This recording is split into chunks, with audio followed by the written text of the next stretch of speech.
बिस्मिल्लाहिर्रहमानिर्रहीम। अस्सलाम वालेकुम नाज़रीन, आप यूट्यूब चैनल देख रहे हैं। मैं इमरान खान हूँ। ख़बरें जो हैं वो बहुत इंपॉर्टेंट हैं, लेकिन सबसे पहली खबर आज़म सवाती साहब के हवाले से मैं आपको दूंगा।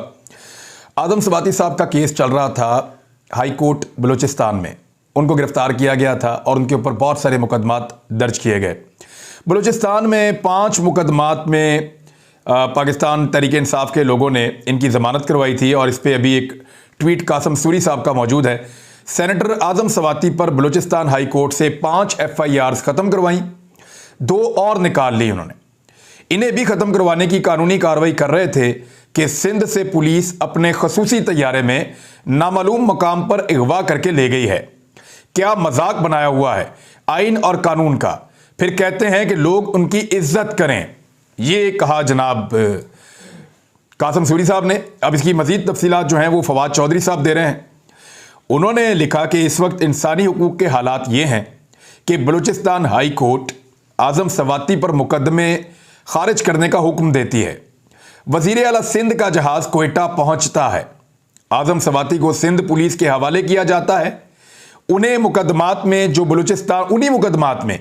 बलूचिस्तान हाई कोर्ट ने खारिज किए, इनमें सिंध पुलिस गिरफ्तारी डालती है। यानी देखें, मुकदमा सारे एक ही नौयत के हैं, एक ही वकूआ है और एक ही ट्वीट है या एक ही बयान है। उसके ऊपर उठाकर बहुत सारे मुकदमा दर्ज कर दिए गए हैं आज़म सवाती साहब के खिलाफ। और वो जो मुकदमा दर्ज किए गए हैं उनमें अगर एक मुकदमा फारिग हो जाए तो वो ऑटोमेटिकली सारे फारिग हो जाते हैं और एक वकूए के ज़्यादा मुकदमात हो भी नहीं सकते। अब वहाँ बलूचिस्तान में 5 फारिग किए, 2 के ऊपर कार्रवाई चल रही थी कासिम सूरी के बकौल, और एक खसूसी तैयारा आया और वो उठाकर उनको ले गया। अब इसमें फवाद चौधरी साहब ये कह रहे हैं कि इंसानी हकूक़ के हालात ये हैं कि बलूचिस्तान हाई कोर्ट ने मुकदमे खारिज करने का हुक्म दिया, वज़ीर आला सिंध का जहाज़ कोयटा पहुंचा। यानी ये इतना बड़ा मामला है कि आज तक कभी ऐसा नहीं हुआ कि मुल्ज़िमान को एक शहर से दूसरे शहर में शिफ्ट करने के लिए तैयारे बुलवाए जा रहे हों या सूबों में शिफ्ट करने के लिए तैयारे मंगवाए जा रहे हों और वो खसूसी तैयारे हों। पहले इस्लामाबाद से पहुंचाया गया कोयटा में, अब खसूसी तैयारे के ऊपर लाड़काना पहुंचाया गया और ये वज़ीर आला सिंध का तैयारा है। ये बड़ी अजीब चीज़ हो रही है पाकिस्तान में। वरना नॉर्मली ये होता है कि पुलिस वेट करती है कि कौन सी गाड़ी आ रही है वहाँ से या कौन सा तैयारा आ रहा है वहाँ से, वो उस फ्लाइट के अंदर टिकट लेते हैं और बंदे को बिठाकर ले जाते हैं। मैक्सिमम इतना ही होता है। कराची से बंदा लाना है तो फ्लाइट के अंदर डाला और डाल के इस्लामाबाद ले गए, इतना ही होता है। लेकिन खसूसी तैयारों का इस्तेमाल ये खसूसी तौर पे किया जाता है। बाकी आप समझदार हैं। इस पे फवाद चौधरी साहब कह रहे हैं कि वज़ीर आला सिंध का जहाज़ कोयटा पहुंचता है, आज़म सवाती को सिंध पुलिस के हवाले किया जाता है उन्हीं मुकदमात में जो बलूचिस्तान हाई कोर्ट ने खारिज किए हैं और उनमें सिंध पुलिस गिरफ्तारी डाल देती है। पीपल्स पार्टी के वज़ीर आला के जहाज़ पर आज़म सवाती को लाड़काना पहुंचाया जाता है, जहां कंबर और पुलिस इदारों पर तनकीद का जाली केस बनाती है और उन्हें लाड़काना से कंबर पहुंचा दिया जाता है। लाड़काना से कंबर शदाद कोट का इलाका ज्यादा दूर नहीं है, वहां उनको पहुंचा दिया जाता है। यह है पाकिस्तान के सीनियर सियासतदान और सेनेटर के इंसानी हुकूक। बड़ा सीरियस इशू बनता जा रहा है आज़म सवाती का और यह जुल्म रुक नहीं रहा। और यह जुल्म उस वक्त हो रहा है जब वज़ीर आज़म का बेटा सलमान शहबाज पाकिस्तान वापस आ रहा है। यह वो आदमी है कि जब भी शहबाज शरीफ को गिरफ्तार किया या हमजा शहबाज को गिरफ्तार किया तो उन दोनों ने हर इदारे को यही कहा कि जनाब हमें कुछ पता नहीं है, जो फ्रॉड किया, जो 2 नंबरी की, वो सलमान शहबाज ने किया, आप उससे पूछें। उन्हें कहते थे सलमान शहबाज को बुलाओ, तो सलमान शहबाज कभी आया ही नहीं, वो कभी पेश ही नहीं हुआ। और सलमान शहबाज पाकिस्तान से कैसे निकला ये पता है आपको?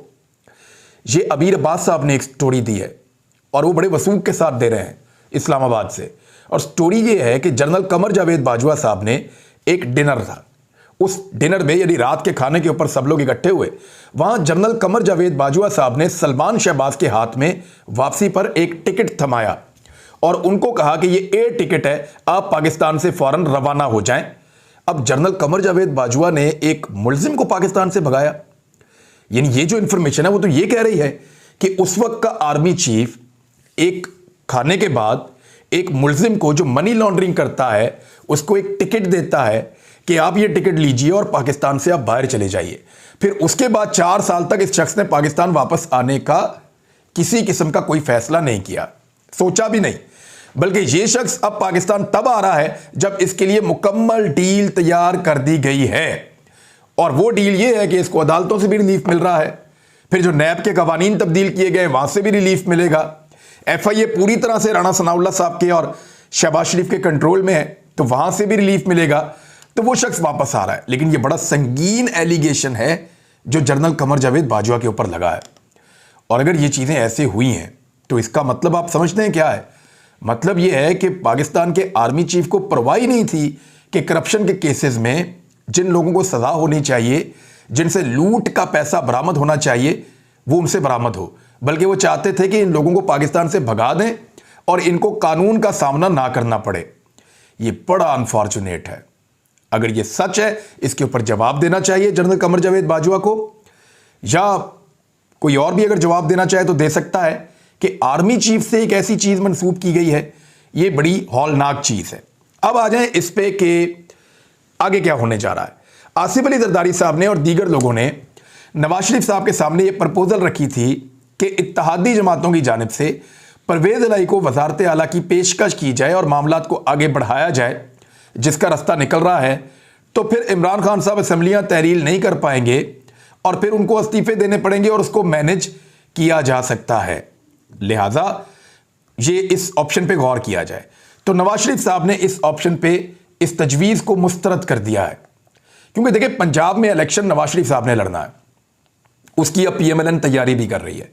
उन्होंने फहरिस्तें मंगाई हैं, वो उनको देख रहे हैं, उम्मीदवारों को आहिस्ता आहिस्ता फाइनल कर रहे हैं। तो पंजाब में क्योंकि नून लीग ने इलेक्शन लड़ना है, पीपल्स पार्टी ने तो लड़ना नहीं है, तो इसलिए पंजाब में परवेज इलाही को अगर वो अपने साथ वज़ीर आला रखते हैं तो 2-4 महीने तो वो बचा लेंगे, लेकिन अल्टीमेटली उनको इलेक्शन में जाना पड़ेगा। तो जब वो इलेक्शन में जाएंगे तो इसका उल्टा उनको नुकसान होगा और इमरान खान साहब को इसका फायदा पहुंचेगा। तो इस वजह से नवाज शरीफ साहब ने इसको दानिशमंदाना फैसला करार नहीं दिया और वो यही जिद कर रहे हैं कि जितना लंबा हो सके इस प्रोसेस को किया जाए।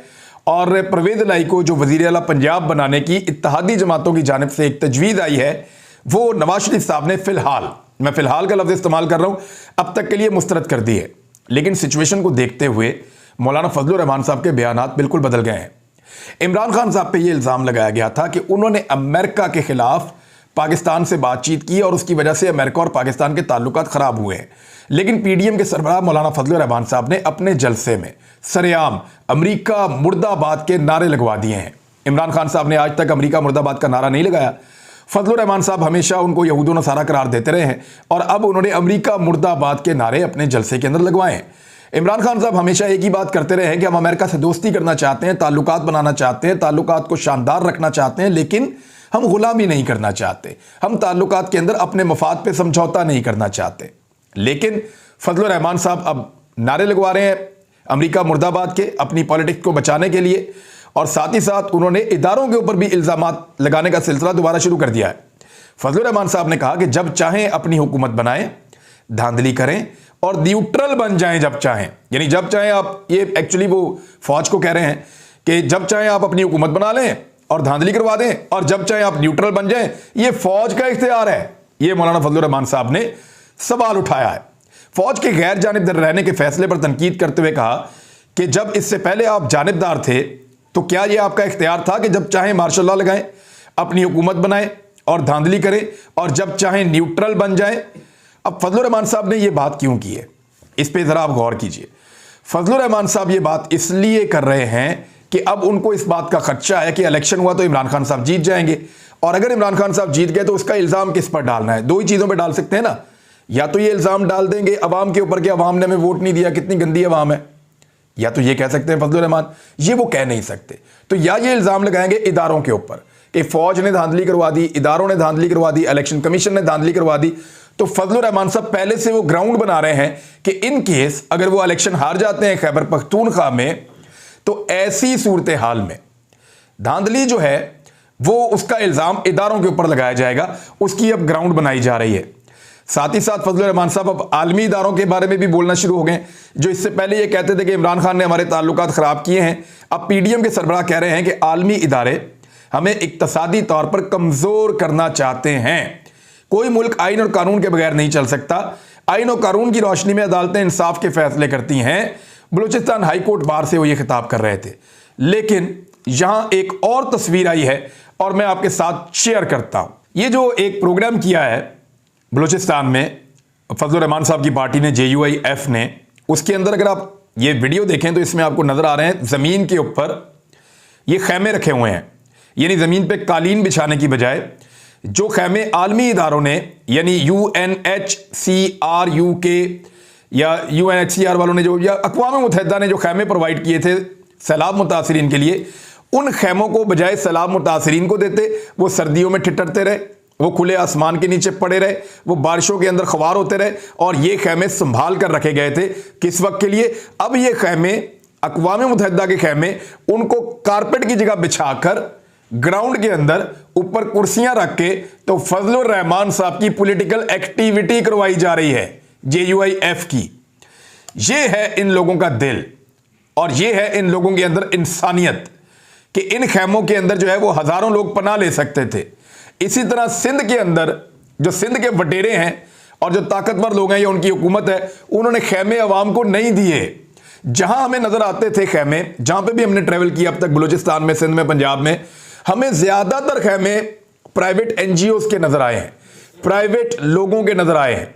एक एक NGO ने इतना इतना खैमा दिया, और जो पाकिस्तान की गवर्नमेंट को इमदाद मिली है खैमों की सूरत में, वो अपने डेरों के ऊपर, अपने कब्जे के अंदर, अपनी हवेलियों के अंदर इन्होंने पता नहीं किस वक्त के लिए संभाल कर रखे हुए हैं। तो ये अब निकाल कर उसका पहला इस्तेमाल हमें नजर आया कि अक़वाम मुत्तहिदा की जानिब से आलमी सतह पर मिलने वाली इमदाद का कैसे इस्तेमाल किया जा रहा है, और ये इमदाद तो कभी आम लोगों तक पहुंचाई ही नहीं गई। अमीर जमात इस्लामी सिराजुल हक साहब कह रहे हैं कि मुल्क डिफॉल्ट कर चुका है, वजीर खजाना इस मामले को छुपा रहे हैं।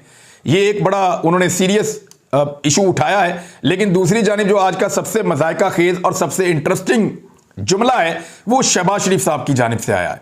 शहबाज शरीफ साहब ने वो जुमला कहा जिसने पूरे पाकिस्तान को हिलाकर रख दिया। शहबाज शरीफ साहब ने वो बात की है जिसने मुझे हैरान और परेशान कर दिया है।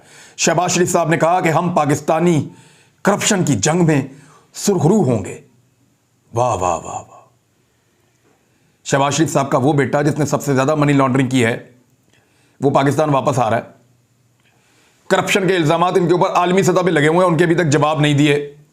वहां अखबार के साथ सेटलमेंट कर दी कि जनाब हमारे करप्शन के मामलात के ऊपर हम आगे बढ़ना ही नहीं चाहते, हम इस केस को आगे चलाना ही नहीं चाहते, अपना केस ही वापस ले लिया, वहां पे मुकमुका कर लिया अदालत के बाहर, और कह रहे हैं हम पाकिस्तानी करप्शन से जंग में सुरखरू होंगे। टीटीओं के केस इनके हैं, इनके चपड़ासियों के अकाउंटों में पैसे, इनके क्लर्कों के अकाउंट में पैसे, इनके ड्राइवरों के अकाउंटों के अंदर अरबों रुपए, और ये करप्शन के खिलाफ जंग लड़ेंगे और उसमें सुरखरू होंगे। हैरान कर देते हैं वैसे शहबाज शरीफ साहब, कभी कभी ऐसा जुमला बोलते हैं कि बंदा परेशान हो जाता है कि ये कैसे इन्होंने बात कर दी है। अब आ जाए इनका जो केस बरतानिया वाला था ना, मैंने आपको पिछले व्लॉग में एक बात बताई थी। मैंने आपसे कहा था कि डेविड रोज से मेरे सोर्स की बात हुई है, वो हंस रहा था और उसने कहा कि मैं इसका जवाब दूंगा और मैं बताऊंगा कि ये ऐसे नहीं है जैसे ये लोग छलांगे मार रहे हैं। तो पाकिस्तान के मीडिया ने नाच नाच के घुंघरू तोड़ लिए। भिखारी दानिश्वर जो है उन्होंने छलांगे मार मार के जो है अपने पांव जख्मी कर लिए, और इतनी छलांगे मारी कि बंदर भी परेशान हो गए कि यार ये कितनी छलांगे मारेंगे, और वो हालत कर दी कि उनके रिकॉर्ड भी इन्होंने तोड़ दिए कि जनाब शहबाज शरीफ सुरखरू हो गया, शहबाज शरीफ जो है वो इंटरनेशनल सादिक और अमीन हो गया। तो इंटरनेशनल सादिक और अमीन हो गया जी कैंसल। उसकी वजह यह है कि शहबाज शरीफ साहब ने out of the court settlement की है। बरतानवी सहाफी डेविड रोज का जो स्टेटमेंट है मैं आपको बता देता हूं। उन्होंने कहा कि शहबाज शरीफ और अली इमरान की तरफ से डेली मेल पर हत्या के इज्जत के मुकदमे के हवाले से पाकिस्तानी मीडिया तक पहुंचने वाली खबर में काफी इबाम पाया जाता है। डेली मेल की तरफ से जारी करदा माफीनामा सिर्फ एक नुक्ते पर मुहित है। मैंने आपको पहले बताया था ना, एक नुक्ते पर मुहित है कि नैब ने शहबाज शरीफ पर डेफिड, ये एक इदारा है जो इमदाद वगैरह पहुंचाता है, डेफिड की इमदाद की बड़ी रकम चोरी करने का इल्जाम उस वक्त नहीं लगाया जब वो वजीर आला पंजाब थे। यानी ये एक गलती हो गई थी कि नैब ने इल्जाम उस वक्त लगाया जब वो वजीर आला पंजाब थे। नहीं, ये इल्जाम तब लगा जब वो वजीर आला पंजाब नहीं थे। अखबार ने दीगर इल्जामात के लिए माजरत नहीं की है, डेविड रोज कह रहा है, जैसे कि मुबैना मनी लॉन्ड्रिंग के मुताल्लिक माजरत नहीं की गई। शहबाज शरीफ और अली इमरान ने दिफा में अभी तक अपने जवाबात नहीं दिए जो अंग्रेजी कानून के या इंग्लिश कानून के तकाजों के मुताबिक हों, लिहाजा वो दिफा अभी तक खड़े हैं। यानी जो सवालात उठाए गए हैं इनकी मनी लॉन्ड्रिंग के, इनकी 2 नंबरियों के, वो बदस्तूर मौजूद हैं और ये एक अवामी दस्तावेज है और इसके जवाब अली इमरान ने या शहबाज शरीफ ने अभी तक जमा नहीं करवाए। अखबार ने शहबाज शरीफ या अली इमरान को कोई हर्जाना नहीं दिया या कोई अखराजात अपने जिम्मे नहीं लिए, लिहाजा ये out of the court settlement है, जिसको आप अपनी जबान में मुकमुका कहते हैं। ये मुकमुका हो चुका है और इसमें केस का कोई फैसला नहीं हुआ। अगर तो कोई कहता है सुरखरू है ना, तो उसे कहे अदालती कागज लेकर आ जाओ, और अगर कोई कहता है कि शहबाज शरीफ बेगुनाह साबित हो गया है, तो उसे कहें कि फिर उससे जुर्माना वसूल करें अखबार से। ये कुछ भी नहीं करेंगे, सिर्फ घोंगलुओं से मट्टी झाड़ेंगे, झूठ बोल रहे हैं, बयानियां बना रहे हैं और कुछ नहीं। अब तक के लिए इतने, अपना ख्याल रखिएगा, अपने इस चैनल का भी। अल्लाह हाफिज।